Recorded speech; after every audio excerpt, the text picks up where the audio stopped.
So the number of hydroxyl groups in Q is, ये reaction दी हुई है, मुझे क्यू में कितने OH होंगे हाइड्रोक्सिल ग्रुप्स वो काउंट करके बताना है सिर्फ। अब देखिए गाइस, H पॉजिटिव है और हीट कर रहे हैं, राइट। सो मैं इसे देखते मैं कह सकता हूं कि एसन मैकेनिज्म है, हीट हो रहा है, राइट। नाउ जो लोन पेयर है, अब देखिए इसमें जो रिएक्शन है ये लोन पेयर भी कर सकते हैं और ये डबल बॉन्ड भी कर सकता है, लेकिन अब इनमें से रिएक्शन सबसे पहले कौन करेगा। अब देखिए गाइस, इसमें आ जाता है इलेक्ट्रॉन पोटेंशियल की बात। हमेशा जब भी आपकी कोई नंबर ऑफ स्पीसीज होती हैं, पाई डोनर्स होते हैं, बेसिकली क्या है, पाई डोनर्स है। सो पाई डोनर्स में जो पोटेंशियल है उसके हिसाब से अटैक करते हैं। सो ये देखा गया है कि जो नेगेटिव चार्ज है, जैसे हम कह देते हैं नेगेटिव, उसका पोटेंशियल सबसे ज़्यादा होता है। उसके बाद हम लोन पेयर को कंसीडर करते हैं, उसके बाद हम पाई बॉन्ड को कंसीडर करते हैं, राइट। उसके बाद हम डेल पॉजिटिव चार्ज और लास्ट में पॉजिटिव चार्ज को।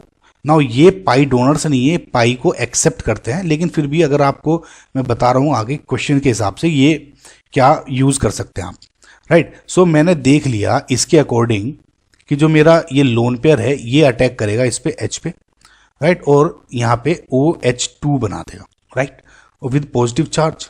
नाउ अब क्या होगा, ये H2O निकलेगा, गुड लिविंग ग्रुप है तो ये निकल जाएगा, H2O बन जाएगा, living behind this positive charge here. Now ये क्योंकि सेकेंडरी कार्बोकेटायन है यहाँ पे, अब यहाँ पे एक मैं मिथाइल शिफ्ट ले सकता हूँ कार्बोकेटायन स्टेबलाइज करने के लिए, राइट। और मिथाइल शिफ्ट सपोज ये वाला कर दिया और ये वाला इलेक्ट्रॉन को लेके इधर आ गया। सो इससे क्या होगा, CH3 यहाँ आ जाएगा और पॉजिटिव चार्ज यहाँ पे आ जाएगा। इससे मेरा जो कार्बोकेटायन है वो जो सेकेंडरी था यहाँ टर्शियरी कार्बोकेटायन हो गया जो कि ज़्यादा स्टेबल है, राइट गाइज। सो अब इसके अकॉर्डिंग अब इन्होंने क्या कहा है कि अभी मुझे इसे सबसे पहले स्टेबलाइज करना है। अब क्या होगा, देखिए H आयन है, राइट, तो हाइड्राइड शिफ्ट हो जाएगा और ये पॉजिटिव चार्ज हट जाएगा, living behind this double bond here, right. Now ये हो गया आपका P। अब इसमें एक्वस डाइल्यूट KMnO4 से रिएक्शन कराई है डेट टू इन एक्सिस।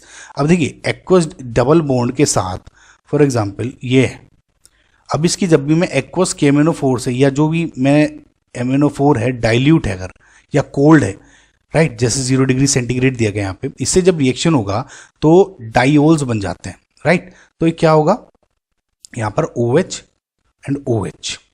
सो ये क्या होगा, डबल बॉन्ड ब्रेक होगा, 2 OH जुड़ जाएंगे। तो सिमिलरली अब इस केस में क्या हो जाएगा, ये बॉन्ड ब्रेक होगा, 2 OH जुड़ जाएंगे, राइट, ऐसे। सिमिलरली ये बॉन्ड ब्रेक होगा और यहाँ 2 OH जुड़ जाएंगे, ऐसे, राइट। सो ये आपका जो कंपाउंड है ये Q हो गया।